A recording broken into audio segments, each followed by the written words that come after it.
The first question for Essay Questions Anatomy and Physiology Lab is, your X-ray exam reveals that you have fractured your fibula. Your physician remarks, well, it's better than breaking your tibia.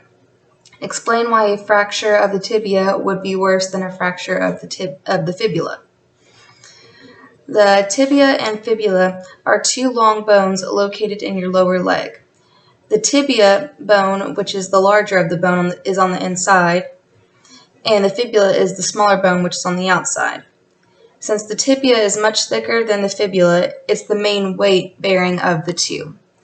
Since it's the main weight-bearing of the two, it supports the tibia and stabilizes the ankle and the lower leg muscles.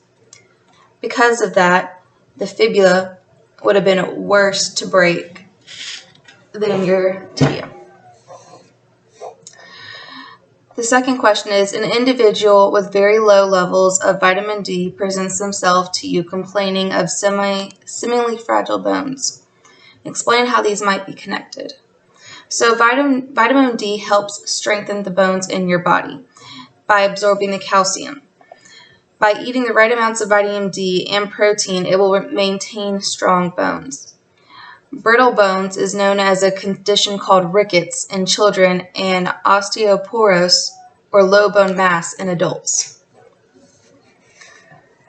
The third question was, during early years of space exploration, our astronauts who had been floating in space would return to Earth showing significant bone loss dependent on how long they were in space. Discuss how this might happen and what could do to alleviate this condition. So first off, the bone's mineral content is known as the bone mass. So it was noted that while in space, the astronauts lost a good amount of bone mass due to the absence of the gravitational forces in space. Low gravitational forces result in mechanical stress on your body, which is the loss of collagen fibers in mineral salts. All of these conditions will cause a loss of strength, which is why they will have a significant bone loss since they were in space, depending on how long they were there.